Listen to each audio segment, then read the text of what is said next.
Gold trusted gold buyers మీరు తాకట్టు పెట్టిన బంగారాన్ని విడిపించి ఈ రోజు ఉన్న మార్కెట్ ధరకు కొనబడను. నమస్తే రమగారు. నమస్తే జయ. రమగారు, మనం ఇందివరసేనుడు సిరీస్ లో ఉన్నాము. సో ఇద్దరు మనవళ్ళు తాత తీసుకుని వెళ్ళిపోయారు. వీళ్ళు ఎక్కడ చంపేస్తారో ఏం జరుగుతుందోనని. రాజుగారికి వాళ్ళ నాన్నగారికి అసలు విషయం తెలిసిపోయింది. ఆయన వెతకటం మొదలు పెట్టారా? మరి వెతకటం మొదలు పెట్టారు కానీ వాళ్ళు దొరకల.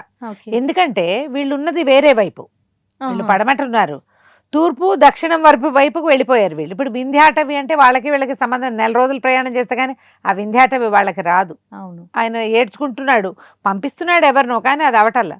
ఈ వింధ్యాటవికి వెళ్ళిపోయినటువంటి రాకుమారులు ఇద్దరు తాత ప్రయాణంలోనే ఏదో కాసేపు తిరగడానికి వెళ్ళామనుకున్నారు అబ్బాయిలు ఇద్దరు. తాత వెనక్కి తిరిగే ప్రయత్నం చేయకపోయేసరికల్లా వాళ్ళకి అర్థం కాల. బలవంత పెట్టారు. ఏమిటి ఏమిటి ఎందుకు వచ్చేస్తున్నామంటే, ఇట్లా ఒక ఉత్తరం వచ్చింది, మీ తండ్రి బహుశా మీ చిన్నరాణి వలలో పడి ఇట్లా మిమ్మల్ని సంహరించమని ఉత్తరాలు రాశాడు, కాబట్టి ఈ రకంగా మిమ్మల్ని తీసుకొచ్చేస్తున్నాను. బతుకుంటే బల్సాకు తినచ్చు నాయన, భుజబలం ఉంది, క్షాత్రం ఉంది, మీ దారిని మీరు ఉండండి, అక్కడికి మాత్రం ప్రస్తుతం వెళ్ళొద్దు అని చెప్పి పదండి మనం ఇంకా వింధ్యాటవి లోపలికి వెళ్ళిపోదాం అని. వెళ్ళగా ఏమైంది, వీళ్ళకి ఆ రోజు పగలు భోజనం లేదు, విపరీతమైన ఎండ, ప్రయాణము, తర్వాత ఏమో పిల్లలు ఏమైపోతారో నన్న బెదురు ఆయనకి. తెల్లవార్లు ప్రయాణం చేసి ఎక్కడికో చేరారు. మర్నాడు ఏమైంది, ఒక కారడవికి చేరారు వాళ్ళు. ఏమీ లేదు, పండు కాయ లేదు, నీళ్లు కూడా దొరకల. మధ్యాహ్నానికి ఆయన స్పృహ తప్పి పడిపోయి ఆయన మరణించాడు. అయ్యో, వీళ్ళు వేసుకొచ్చిన గుర్రాలు 3 మరణించినాయి. పిల్లలిద్దరే ఇద్దరు మిగిలిపోయారు. మిగిలిపోతే ఏం చేస్తారు, పిల్లలు కొంచెం తట్టుకోగలుగుతారు కదా. వాళ్ళు అవి ఇవి ఆకులు కొద్ది కొద్దిగా నవ్వులుతూ చప్పరిస్తూ గురుకులాల్లో అలవాటైన పద్ధతి ప్రకారం వాళ్ళు ఇది వింధ్యాటవిలో చేరని వింధ్యవాసిని అమ్మవారి దేవస్థానాన్ని కనుగొన్నారు. కనుగొని ఈ ఇందివరసేనుడు అక్కడికి వెళ్ళేసరికల్లా నీళ్లు పళ్ళు దొరికినాయి పుష్కలంగా. ఇందివరసేనుడు అన్నాడు, మన తండ్రి ఇలా ఎందుకు చేశాడు కానీ ఆయన అంబికా భక్తుడు. నాన్న ఏం చెప్పాడు, ఎప్పుడైనా సరే ఏదైనా ఇబ్బందుల్లో ఉన్నప్పుడు అంబికని తలుచుకోండి, ఆమె ప్రసాదం వల్లే మీరు జన్మించారని చెప్పాడు, కాబట్టి అంబికని తలుచుకుందాం మనం అని చెప్పి అమ్మవారి ధ్యానంలో మునిగిపోయాడు. ఈ అనిచ్ఛాసేనుడు అమ్మవారిని ధ్యానిస్తూనే అటు ఇటు తిరుగుతూ పళ్ళు కాయలు సంపాదిస్తూ తిరుగుతూ ఉంటే, ఇందివరసేనుడు మాత్రం తీవ్రమైన తపస్సుకి మునిగాడు. చాలా గంటల సేపు ధ్యానంలో కూర్చునేవాడు. కొన్ని రోజులు గడవగా ఒకనాడు అమ్మవారు ప్రత్యక్షమైంది. వింధ్యవాసిని ప్రత్యక్షమై ఇతని ఒక చింతామణి ఖడ్గాన్ని ప్రసాదించింది. ఆ ఖడ్గం ఏంటంటే కోరిన కోరికను తీరుస్తుంది, ఏదడిగితే అది. ఆ ఖడ్గంతో ఎవరైనా సంహరించబడతారు. కోరికలు తీర్చే ఖడ్గం. ఒక బంగారు ఖడ్గాన్ని కుర్రవాడికి అప్పచెప్పింది. సరే, ఖడ్గం దొరికిన తర్వాత వీళ్ళు ఇంకా తపస్సు చాలించి వింధ్యావాసిని అమ్మవారికి నమస్కారాలు చేసుకుని ప్రయాణం సాగించారు. వింధ్యాటవిలో నుంచి బయటికి వెళ్ళిపోవాలి. అయితే వీళ్ళు వచ్చిన దారిని కాకుండా 2వ దారిలోంచి బయటపడడానికి ప్రయత్నం చేశారు.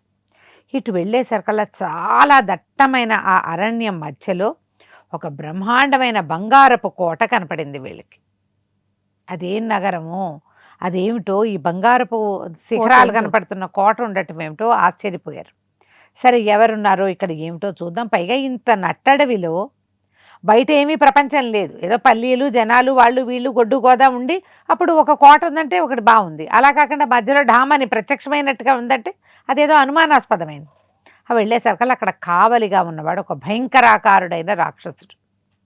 ఓహో, చూసేసరికల్లా ఆశ్చర్యపోయారు, అడిగారు, ఇదేమిటి, ఈ రాజ్యం ఏమిటి, ఈ ప్రదేశం పేరేంటి, ఈ నగరం పేరేమిటి, ఈ కోట ఎవరిది ఏమిటి అంటే ఆయన ఏం చెప్పాడంటే, యమదంష్ట్రుడు అనేటువంటి ఒక రాక్షసుడిది ఈ నగరం, ఆయన ఏలుబడిలో ఉంది అని చెప్పేసరికల్లా ఇట్లా ఒకచోట ప్రత్యక్షమైనట్టు ఉందంటే ఇది ఆక్రమించింది అయి ఉండాలి. జనావాసం లేకుండా ఒకచోట ఇట్లా డామని ఉండవు కదా. అందుకని ఇతను ఏమన్నాడు, ఆ యమదంష్ట్రుడు ఏమిటో వాడి సంగతి చూద్దాం, పద లోపలికి వెళ్దాం అనేసరికల్లా వీడు అడ్డం పడ్డాడు వాకిట్లో ఉన్నవాడు. ఇతని దగ్గర ఖడ్గం ఉందిగా, ఆవలీలగా వాడి మెడ ఉత్తరించేశాడు ఇందివరసేనుడు. ఇక కోట లోపలికి వెళ్తే ఆ కోటలో పిట్ట పురుగు పిచ్చిక ఏమీ లేవు, కానీ అంతా బంగారుమయం, బంగారపు మందిరాలు అవన్నీ. ఆ లోపల భాగాల్లో ఎవరో ఉన్నారు కానీ వాళ్ళు ఎవరైనా ఏదైనా ఖడ్గాలు బల్లేలు పుచ్చుకున్న వాళ్ళు కాదు, కేవలం సేవకులు ఉన్నారు, సైన్యం కాదు ఉన్నది, సైనికులు లేరు. లోపలికి వెళ్తే ఒక పెద్ద రాజభవనం లాగా ఉంది. ఆ లోపల పెద్ద సింహాసనం మీద భయంకరాకారుడుగా ఉన్నవాడు యమదంష్టుడు అనే పేరున్నటువంటి ఒక రాక్షసుడు కూర్చుని ఉన్నాడు. ఆయన పక్కన ఒకవైపు ఏమో ఒక వివాహితగా కనపడుతున్న ఒక అమ్మాయి, ఒక ఆవిడ, రెండో పక్కన కుమారిగా కనపడుతున్న ఒక కన్య. ఇద్దరు మహాద్భుత సౌందర్య రాసులుగా ఉన్నారు. ఈయన భీకరాకారంగా ఉన్నాడు. ఈ లోపలికి వచ్చిన మానవులు ఇద్దరిని చూసేసరికి వాడు అరిచి కేకలు పెట్టాడు, ఎవర్రా మీరు, వాకిట్లో కాపలా ఉన్నాడు పర్వతాక్షుడు, వాడిని ఏం చేశారు, వాడు ఏమైపోయాడంటే వాడిని నేను చంపేశాను, నీ సంగతి కూడా నేను చూస్తాను, నువ్వు ఎవరివి, ఇది ఎవరి రాజ్యం, నువ్వు ఎవరి రాజ్యాన్ని ఆక్రమించావు ఏమిటి అని గట్టిగట్టిగా ఇందివరసేనుడు అరిచాడు. ఆ యమదంష్టుడు అనేవాడు కూరలు ఇట్లా బయటకు ఉన్నాయి, యుద్ధానికి వచ్చాడు. ఇతని దగ్గర బ్రహ్మాండమైన కత్తి ఉంది. 10 సార్లైనా నరికాడు తల, 10 మాటలు నేల మీద పడ్డ తల ఎగిరి మళ్ళీ అతుక్కుంటోంది. ఓహో. అయితే ఈ తిరుగుతున్న క్రమంలో ఆ అమ్మాయి ఏదో సైగ చేస్తుంది. అతను సింహాసనంలో కూర్చున్నప్పుడు ఒక వివాహిత ఒక అవివాహిత అటు ఇటు నుంచున్నారుగా, సైగ చేస్తుంటే అనిచ్ఛాసేనుడు అన్నయ్య దృష్టిని ఆకర్షించి అమ్మాయి వైపు చూడమన్నాడు. చూడమంటే అమ్మాయి ఏం చేసింది, తలని ఇట్లా అని చెప్పింది, ఆఫ్ చేయమని, తల కింద పడిన తలని చితకొట్టమని సైగ చేసింది. ఇప్పుడు అతని పక్కన ఉన్నదంటే వాళ్ళ సొంత వాళ్ళు, అమ్మాయి ఇట్లా సైగ చేస్తుంది ఏమిటో అతనికి అర్థం కాదు. సొంత వాళ్ళు కాదు, కాదు ఏదో ఉన్నది.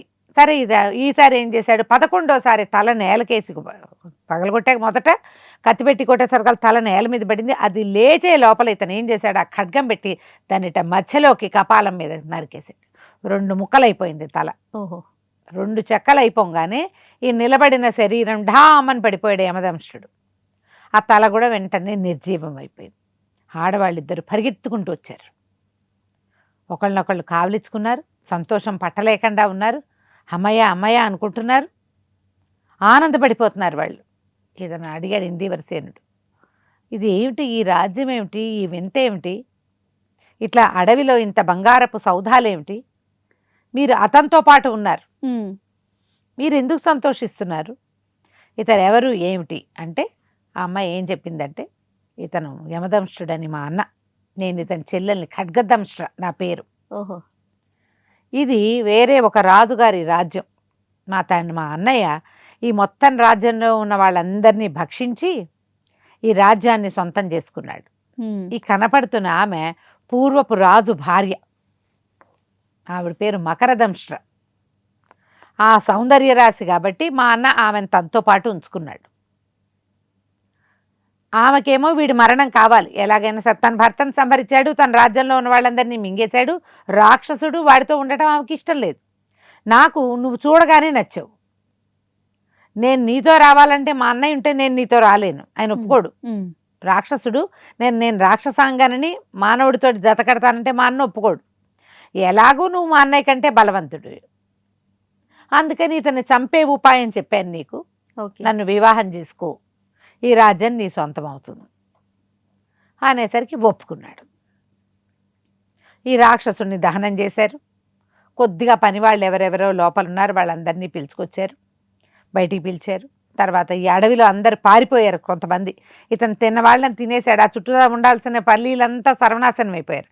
బయటికి పంపించి వాళ్ళందరినీ పిలిపించి నగరం అంతా మళ్ళీ పునర్నిర్మాణం చేసుకున్నారు. ఖడ్గదంష్టుడిని పెళ్లి చేసుకున్నాడు. హాయిగా కులాసాగా ఉన్నారు. రోజులు గడిచినాయి. అనిచ్ఛాసేనుడు అన్నయ్యతో పాటే ఉండేవాడు, అతనేం పెద్ద హైరాన్ ఉన్నవాడు కదా, అన్నయ్య ఎక్కడుంటే అక్కడ ఉంటాడు. ఈ రోజులు గడిచే కొందికి ఒకసారి ఇట్లా కూర్చుని మాట్లాడుకుంటుంటే ఈ ఆడవాళ్ళిద్దరు ఏమన్నారంటే, ఇప్పుడు మీ తల్లి తన వంతు రావాల్సిన పండుని తినేసింది కాబట్టి మీ తల్లికి మీ అమ్మ మీద మీ మీద కోపం ఉండొచ్చు, ఏదో వ్రతం చేసి ఒక పూజ చేసి ఒక తపస్సు చేసి కన్న సంతానాన్ని చంపాలని మీ తండ్రి అనుకున్నాడని మేము నమ్మం, అది జరిగి ఉండదు. బహుశా మీ పినతల్లే ఈ పని చేసి ఉండొచ్చు, మీ తండ్రిని అన్యాయం చేస్తున్నారు మీరు, మీ తాతగారు చెప్పిన మాట నిజమే అయ్యి ఉంటుంది, ఉత్తరం వచ్చింది అది మీ తండ్రే రాశాడన్న నమ్మకం ఏముంది, అదే కదా, అది లేదు కదా. ఇంతకాలం గడిచిపోయింది, పాపం సంతానం కోసం అంత ప్రయత్నించి ఇప్పుడు నిస్సంతగా మిగిలిపోయాడు కదా మీ తండ్రి, కాబట్టి మీ తండ్రి దగ్గరికి వెళ్ళాలి మీరని బాగా నచ్చజెప్పారు. ఈ పాయింట్కి ఆకర్షితులయ్యి ఇందివరసేనుడు ఏమన్నాడు, అనిచ్చాసేనుడిని, అబ్బాయి మన దగ్గర చింతామణి ఖడ్గం ఉంది కదా, ఏది కోరుకుంటే అది వస్తుంది. మనం ఇక్కడెక్కడో ఉన్నాం, ఇది ఎక్కడ వింధ్యాటవిలో ఒక మూల ఒక విమానాన్ని సృష్టిస్తా ఈ ఖడ్గంతో. ఆ విమానం ఎక్కి నువ్వు వెళ్ళి అమ్మని నాన్నని చూసిరా, మనం అక్కడ పరిస్థితి ఏంటో తెలుసుకో, మన సంగతులన్నీ చెప్పిరా, చెప్పు నేను మెల్లిగా వస్తాను, అక్కడ పరిస్థితి చూశాక నువ్వు వచ్చి చెప్తే తెలుస్తుంది కదా అనేసరికల్లా ఏమైంది, అనిచ్చాసేనుడు ఒప్పుకున్నాడు. ఇతను ఈ చింతామణి ఖడ్గాన్ని ప్రార్థించి ఒక బంగారు విమానాన్ని సృష్టించుకున్నాడు. ఆ విమానం ఎక్కి అనిచ్చాసేనుడు ఇరావతికి వెళ్ళాడు. ఆ రాజ్యాన్ని, తమ రాజ్యానికి వెళ్తే ఆ రాజ్యానికి వెళ్ళిపోయాడు, వెనక్కి వెళ్ళిపోయాడు. వెళ్ళేసరికల్లా తల్లి తండ్రి చకోర పక్షుల్లాగా చూస్తున్నారు, పాపం పిల్లలు ఎప్పటికైనా వస్తారేమో. ఈ విమానం దిగి వచ్చిన అనిచ్చాసేనుడిని చూసేసరికల్లా పరమానంద భరితులైపోయారు, రాజ్యం అంతా పండగ చేసుకుంది. అతను జరిగిందంతా ఏం జరిగింది, ఈ ఉత్తరము ఇట్లా వచ్చేసరికల్లా తాత ఏ రకంగా పోయాడు, ఆవిడ ఏడ్చింది నా తండ్రిట అయిపోయాడు అని, తాతకి తర్పణాలు విడిచారు అని చనిపోయాడు కదా. మరి సరే కొద్ది రోజులు అన్నయ్య దగ్గర అమ్మ నాన్న దగ్గర ఉన్నాడు. తర్వాత ఏమన్నాడు, నేను వెళ్ళి అన్నయ్యని తీసుకొస్తా, అన్నయ్యని వెంబడిపెట్టుకు తీసుకొస్తాను, వదిన కూడా ఉన్నది అని చెప్పేసరికల్లా సరే వాళ్ళు కూడా సరేని అనుకున్నారు. కొద్ది రోజులు ఉండి హాయిగా సంతోషంగా కులాసగా అమ్మ నాన్నతో గడిపి అనిచ్చాసేనుడు మళ్ళీ వెనక్కి వెళ్ళాడు అన్న దగ్గరికి. వెళ్తుంటే ఆ పూటకి ఏమైంది, ఈ అబ్బాయికి పదే పదే ఏదో దుశ్శకునాలు వచ్చినాయి. ఎందుకు వెళ్ళదలుచుకున్నాడంటే తెల్లవారుజామున వచ్చిన కళలో అన్నయ్యకి ఏదో అయిపోయినట్టు కళ వచ్చింది. ఓహో. తల్లి కూడా పదే పదే చెప్పింది, ఏమిటో దుశ్శకునాలు కనపడుతున్నాయి, దేవాలయంలో దీపాలన్నీ మలిగిపోతున్నాయిరా అలా చెప్పేసరికల్లా వీడికి కూడా కళ ఎట్లా వచ్చింది, వాళ్ళిద్దరూ అతుక్కుని ఉంటారు అన్నా తమ్ముడు, ఎప్పుడూ అతను విడిచిపెట్టి లేడు. ఎందుకు నాకు ఇట్లా పీడకలు వస్తున్నాయి, నేను వెళ్ళొస్తాను అని చెప్పాడు, తీసుకొస్తానన్నాడు. ఇతను బయలుదేరి వెళ్ళాడు. వెళ్తే అక్కడ ఎవరున్నారు, బయట రాజ్యంలో ఎవరో జనాలు ఉన్నారు, కొంతమంది చేరారు, పల్లీలు అంతా, రాక్షసుడి భయం లేదు కాబట్టి. భవనంలో ఏదో కొంతమంది ఉన్నారు. ఇతను లోపలికి వెళ్ళేసరికల్లా ఇట్లా చేతులు బారజాపేసి శవాకారంలో పడి ఉన్నాడు ఇందీవరసేనుడు. ఈ మకరదంష్ట ఖడ్గదంష్ట ఇద్దరు నెత్తి మీద చేతులు పెట్టుకుని శోకాలు పెట్టి ఏడుస్తూ కనపడ్డారు. నేను చచ్చిపోతానంటే నేను చచ్చిపోతా, నేను సహగమనం చేస్తానంటే నేను సహగమనం చేస్తా అని మాట్లాడుకుంటున్నారు. తను వెళ్ళేసరికల్లా తెల్లబోయాడు. ఏమైపోయింది మా అన్నయ్యకి, ఏమైంది అంటే ఏమైంది ఏం చెప్తారు, ఇద్దరు ఏడు మొహాలు వేసుకుని నుంచున్నారు. ఈ ఖడ్గదంష్ట ఏం చెప్పిందంటే నేనేం చెప్పను, నేనేమో మీ అన్నయ్యని వివాహం చేసుకున్నాను, ఈ మకరదంష్ట ఈ రాజ్యం ఆమెది, నిజానికి మీ అన్నని రాజుగా ఒప్పుకుంది. ఆమె మనసేమిటి, ఇంత ఉత్తముడైన వాడు దొరికాడు కదా, ఇతనితోటే తను కూడా ఉండాలని ఆమె ఉద్దేశం. నేను పడనివ్వల, కానీ ఒకనాడు నేను దేవాలయానికి వెళ్ళటం కోసం నేను స్నానం చేసి వస్తానని వెళ్ళేసరికల్లా ఈ మకరదంష్ట మీ అన్నయ్యతోటి ఉన్నది. నేను స్నానానికి వెళ్ళిన తర్వాత నాకు ఎందుకో అలాంటి ఊహ వచ్చింది, వెనక్కి వచ్చి చూసేసరికల్లా వీళ్ళిద్దరూ కలిసి నాకు కనపడ్డారు. నేను ఊర్చుకోలేకపోయాను, నాకు చాలా కోపం వచ్చింది. ఇప్పుడు మానవులకి పలు భార్యలు ఉండొచ్చు, చాలామంది భార్యలు, మా రాక్షసుల్లోనూ ఉంటారు, కానీ నేను ఓర్చుకోలేక వీడు అంతు చూడాలనుకుని ఏం చేశాను, ఇతను నేను ఏం చేయగలను అని ఆలోచించి ఈ చింతామణి ఖడ్గం ఉంది వీడి దగ్గర, ఈ ఖడ్గం వల్ల వచ్చిన గొప్ప వల్ల కదా వీడి మా అన్నయ్యని చంపాడు, ఇప్పుడు నేను చాలా అద్భుతమైన వాడిని ఎట్లా ఫీల్ అవుతున్నాడు, కేవలం ఖడ్గం వల్లే అని ఆ ఖడ్గాన్ని తీసుకెళ్ళి నిప్పుల్లో పడేశా. ఎప్పుడైతే ఖడ్గం నిప్పుల్లో పడిపోయిందో ఇతను ఇట్లా అయిపోయాడు, ప్రాణం లేనట్టుగా ఉన్నాడు, శవం అక్కడ ఉన్నది. మరణించాడా అంటే ఊపిరాటల్లా, కానీ కళ తగ్గల, నేల మీద పడిపోయి ఉన్నాడు. ఇప్పుడు నా వల్ల నేను ఈ పని చేయటం వల్లే ఇతను మరణించాడు కాబట్టి నేనే సహగమనం చేస్తానని నేను కాదు వీడు తను నన్ను కలవటం వల్లే కదా నువ్వు ఈ పని చేసావు, నేనే సహగమనం చేస్తానంటుంది మకరదంష్ట, మేమిద్దరం ఎవరో ఒకళ్ళని సహగమనం చేస్తాము అనేసరికల్లా తెల్లబోయాడు. అసలు నేను మా అన్నయ్య లేకుండానే ఉండలేను, నేను ఎందుకు వెళ్ళాను అక్కడికి, నేను ఉంటే ఇంత పని జరిగేది కాదు. ఆ ఖడ్గం ఏదంటే నిప్పుల్లో పడి నల్లగా అయిపోయింది, బంగారపు రంగులో ఉండే ఖడ్గం. ఆ ఖడ్గాన్ని తీసి దాన్ని ఏం చేస్తే అది పవిత్రం అవుతుందో తెలియదు, అపవిత్రం అయిపోయింది ఖడ్గం. ఆ ఖడ్గం తీసి నేను మెడ నరుక్కుంటానని మెడ మీద పెట్టుకుపోయేసరిగా ఒక అశరీర వాణి వినపడింది. అనిచ్చాసేన ఇంత తొందరపడద్దు, ఖడ్గం అపవిత్రం అవటం వల్లే ఇతను స్పృహ కోల్పోయాడు కానీ మరణించలేదు ఇందీవరసేనుడు. ఓకే. ఖడ్గాన్ని మళ్ళీ పవిత్రం చేయి, ఇతను జీవిస్తాడు అని వినపడింది. ఎట్లా చేయాలి? అప్పుడు ఇతనికి ఏమనిపించింది, మనకి వింధ్యవాసిని అమ్మవారు ఈ ఖడ్గాన్ని ఇచ్చింది, అక్కడికే వెళ్ళిపోదామని ఇతను అన్నయ్య సృష్టించి ఇచ్చిన విమానం ఉందిగా, ఆ విమానం ఎక్కి ఆ ఖడ్గాన్ని పుచ్చుకుని అందులో ఎక్కి, అమ్మ మీరేమి చేయబోకండి అని చెప్పాడు వదిన గారులు ఇద్దరికి. నన్ను నువ్వు ప్రేమించావు, పెళ్లి చేసుకున్నావు, మా అన్నయ్యకి ఈవిడ మీద కూడా కాంక్ష ఉండి ఉంటుంది, మీ ఇద్దరు భార్యలుగా ఉండొచ్చు. అక్కడ ఇలా ఇద్దరు భార్యలు ఉన్నారు, మా తండ్రి దగ్గర కూడా. మీ ఇద్దరు ఈ శరీరాన్ని ఏమీ చేయబోకండి, మంచం మీద పడుకోబెట్టండి, శైత్యోపచారాలు మాత్రం చేయండి, మీ ఇద్దరు ఆరోగ్యంగా ఉండండి, కొట్లాడుకోబోకండి, నేను త్వరలో వస్తానని విమానం ఎక్కి మళ్ళీ వింధ్యాటవికి బయలుదేరాడు. ఆ బయలుదేరిన అనిచ్చాసేనుడు తిరిగి వచ్చాడా, ఇందీవరసేనుడు మళ్ళీ బతికాడా? ఈ కథ ఎలాంటి మలుపు తిరగబోతుంది వచ్చే భాగంలో చూద్దాం. తప్పకుండా రమ్మగారు.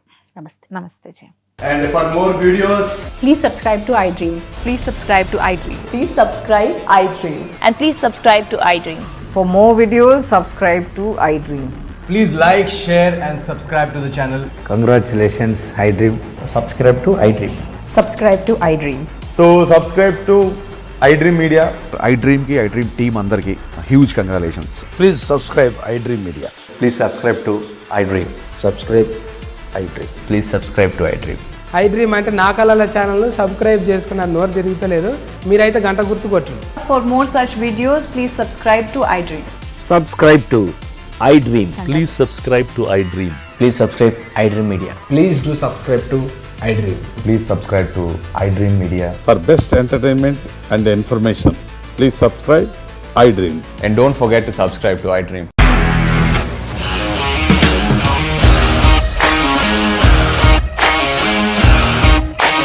ఇండస్ట్రీలో కమిట్మెంట్ ఇష్యూస్ వస్తే నీకు కూడా వచ్చినట్టు మార్నింగ్ తీసుకెళ్ళాడంటే కొట్టి పడేశాడు.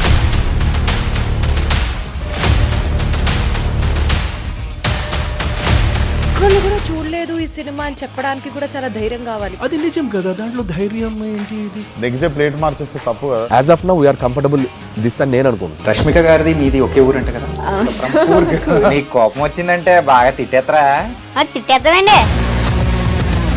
నిజంగా గేమ్ ని ఎలా చేంజ్ చేయగలిగారు? ఏపీఎస్ఎఫ్సి వాళ్ళకి 6 నెలల్లో నేను 6 లక్షలు కట్టా. బిజినెస్ చేయాలనుకుంటే it is as difficult as riding a tiger.